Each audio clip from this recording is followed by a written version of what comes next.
Haitian aid effort hampered by lack of Al-Qaeda terrorists and oil deposits. Satanists ritually murder sacred cows and like it. Satirists. Future news broadcast received through time warp. Humanity doomed by dumb. Hello, scattered remnants. Welcome to the fucking news. I'm morally bankrupt. Here are the headlines tonight.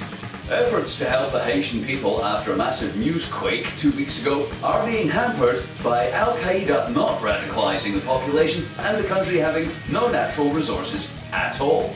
Aid agencies say if terrorism doesn't take hold in the country soon, hundreds of thousands of people will be left to die and the survivors abandoned to a regime of murdering dictatorships.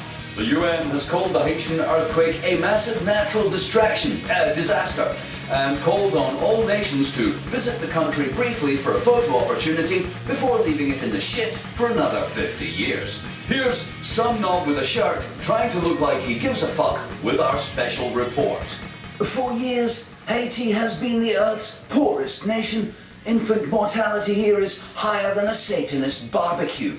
Most of the population are dirt poor former slaves, illiterate voodoo believers whose plight has been ignored by the entire world for decades. Some say it's because Haiti was the scene of the only successful slave revolt, the French colonial power having had its ass kicked by a bunch of brown people armed with sticks in 1804. When Haiti declared itself a free republic, it agreed to make reparations to the French slaveholders of 150 million francs in exchange for French recognition of its independence. This indemnity bankrupted the Haitian treasury and mortgaged Haiti's future to the French banks, permanently affecting its ability to be prosperous. But who gives a fuck about that? More important today is the complete lack of any links with Al-Qaeda, the Taliban, or Osama bin Laden. Here's what Barack Obama didn't say in the wake of the tragedy. America would have been in Haiti a long time ago to change the brutal and oppressive regimes ruling over the people and to rebuild the country as a prosperous democratic nation. If it had any oil. In fact, if it had anything of any value whatsoever, America would have invaded, occupied, and installed its own puppet government to benefit the corporations that paid for my election. So much the better if doing so would have meant spending billions on arms and logistics and allowed us to strip our own nation of civil liberties. Sadly, Al-Qaeda only turns up in nations that have something we want. Isn't that funny? And so, as hundreds of news helicopters full of wankers who didn't even bring a Mars bar with them hover over Haiti, the human toll grows every day. Those who survived the news quake have turned to looting, and the security situation worsens every day. For many of these starving, desperate brown people, even if terrorism gets here soon, it will be too late. This is some knob with a shirt for the fucking news. In other news, Deke Jackson, one of the world's leading truth campaigners, has revealed evidence of a satanic conspiracy that rules the world. A satirical irony that improves the world. Satirists practice a rude, graphic, and disrespectful art, reducing all human behavior to simply a bit of a laugh.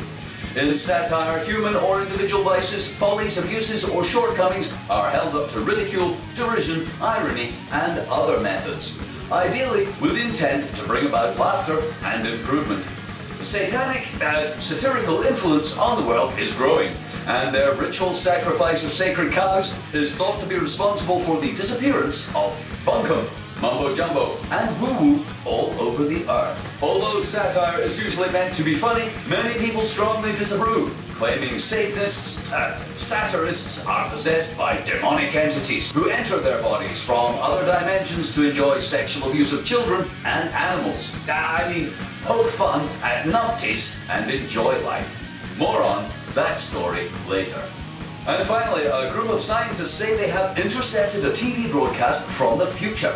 Using a satellite intended to map gamma ray bursts, they say a temporal distortion, or news hole, opened up, relaying a brief snapshot of our future. Here's what they recorded. Our top story tonight, Hollywood celebrates 500 years of Oscars with a glitzy downtown party. There'll be monkey sex, mass pleasure circuit zapping, and a full-size replica of the set from World War VII. President Cheney Clone 23 has announced he's to run for a record 14th term as president, thanks to recent organ transplants extending his life another 20 years. Nice. And in sports, bionic athlete No Dick Rocket Sled has won the Olympic Pharmathon, sponsored by GlaxoSmithKline, in a body made entirely from stem cells grown on the moon. On the markets, food is up, utilities are up, banks are up, air is up, and life is down 2 cents to its lowest point since devaluation in 2350. And finally, the Holy Poop has made his first visit to Antarctica today to praise the faithful pilgrim pioneers whose devout belief in the all-one God with shopping has turned this once barren wilderness into a paradise of retail outlets and dining franchises. Since the appearance of One God in 2012, our whole world has been transformed into a peaceful shopping paradise, with all one God replacing all sorts of other things. The human race has never been so small, happy, content, and united, and so full of it. The love of God, that is. The Holy Poop blessed the cheering crowd with the traditional words of greetings: shop for peace, love, credit.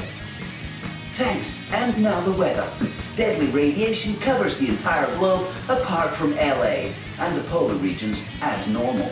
However, there may be a slight chance of organic life somewhere in Azerbaijan, which will probably die soon. Have a nice weekend.